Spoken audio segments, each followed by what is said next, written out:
আচ্ছা, আপনারা কি কখনো ভেবে দেখেছেন এই যে এত ছোট ছোট ব্যাকটেরিয়া যাদেরকে খালি চোখে দেখাই যায় না, তারা কি নিজেদের মধ্যে কথা বলতে পারে? হ্যাঁ, ঠিকই শুনেছেন, তারা পারে। তাদের এই অবাক করা গোপন আলাপচারিতার বৈজ্ঞানিক নাম হলো কোরাম সেন্সিং। আজকের ভিডিওতে ঠিক এটাই জানবো, কিভাবে এই ক্ষুদ্রাতি ক্ষুদ্র ব্যাকটেরিয়ারা দলবদ্ধভাবে বুদ্ধিদীপ্ত সিদ্ধান্ত নেয় এবং কিভাবে তারা এই কোরাম সেন্সিং ব্যবহার করে একটা স্মার্ট গ্রুপ বা বুদ্ধিমান দলের মতো আচরণ করে। তো চলুন ডুব দেওয়া যাক ব্যাকটেরিয়াদের এই বিস্ময়কর জগতে।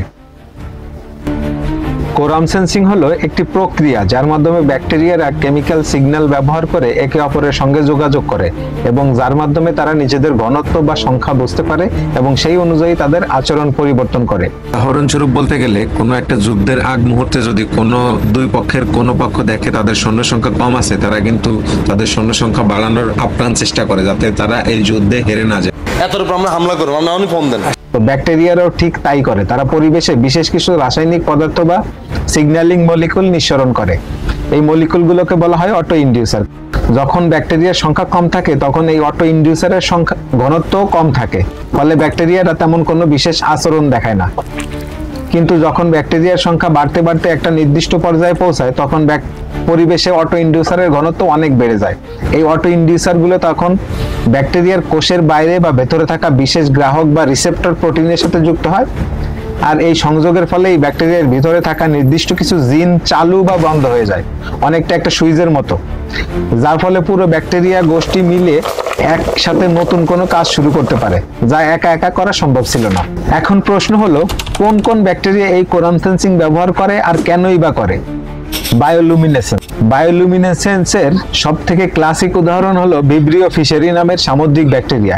এরা যখন একা একা থাকে তখন আলো ছড়ায় না, কারণ অল্প আলো কোনো কাজেই আসবে না। কিন্তু যখন এরা দলবদ্ধভাবে হাওয়াইন ববটাইল স্কুইডের মধ্যে প্রাণীর দেহে একটা নির্দিষ্ট সংখ্যায় পৌঁছায় তখন কোরাম সেন্সিং এর মাধ্যমে সবাই একসাথে আলো ছড়াতে শুরু করে, আর এই আলো স্কুইডকে শিকারের হাত থেকে লুকাতে সাহায্য করে, আর বিনিময়ে ব্যাকটেরিয়ারা পায় নিরাপদ আশ্রয় আর খাবার। এর আরো একটা উদাহরণ হচ্ছে বায়োফিল্ম তৈরি। আপনারা কি দাঁতের উপরে তৈরি হওয়া হলদেটে আস্তরণ বা প্লাকের কথা জানেন? এটাও কিন্তু ব্যাকটেরিয়াদের তৈরি একটা বায়োফিল্ম, এবং কোরাম সেন্সিং ব্যবহার করে ব্যাকটেরিয়ারা একত্রিত হয়ে নিজেদের চারপাশে একটা আঠালো পিচ্ছিল প্রতিরক্ষার স্তর তৈরি করে। এই বায়োফিল্ম তাদেরকে অ্যান্টিবায়োটিক বা জীবাণুনাশক থেকে বাঁচায়, প্রতিকূল পরিবেশে টিকে থাকতে সাহায্য করে এবং পুষ্টি জোগাড়েও সহায়তা করে। রোগ সৃষ্টিকারী ক্ষমতা বা ভিরুলেন্স ফ্যাক্টর প্রোটেকশন। অনেক রোগ সৃষ্টিকারী ব্যাকটেরিয়া যেমন সিউডোমোনাস অ্যারোজিনোসা বা স্টেফাইলোকক্কাস অরিয়াস তাদের ক্ষতিকর ক্ষমতা প্রকাশের জন্য কোরাম সেন্সিং ব্যবহার করে। তারা অপেক্ষা করে যতক্ষণ না তাদের সংখ্যা যথেষ্ট হয় এবং একটা সম্মিলিত ও কার্যকর আক্রমণের জন্য। যখন কোরাম পূর্ণ হয় তখন তারা একসাথে বিভিন্ন বিষাক্ত পদার্থ বা টক্সিন বা এনজাইম ছাড়ে, যা আমাদের শরীরের কোষকে আক্রমণ করে এবং আমাদেরকে অসুস্থ করে তোলে। একা একা আক্রমণ করলে তারা হয়তো হোস্টের প্রতিরোধ ক্ষমতার কাছে পেরে উঠতো না। কিছু ব্যাকটেরিয়া আবার অন্যান্য প্রতিযোগী ব্যাকটেরিয়াদের মেরে ফেলার জন্য অ্যান্টিবায়োটিক তৈরি করে, কিন্তু এই অ্যান্টিবায়োটিক তৈরি করা বেশ শক্তি সাপেক্ষ ব্যাপার।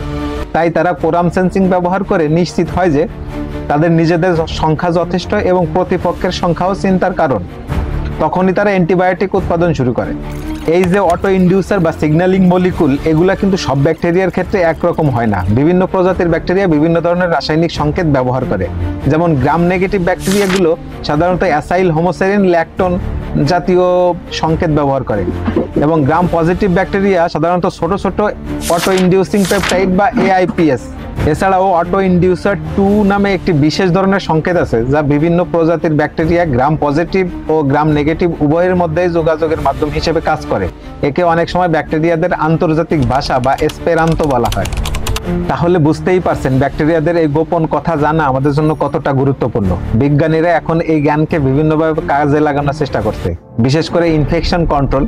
কোরাম সেন্সিং বন্ধ করা গেলে ব্যাকটেরিয়ার ক্ষতিকর আচরণ থামানো যায়।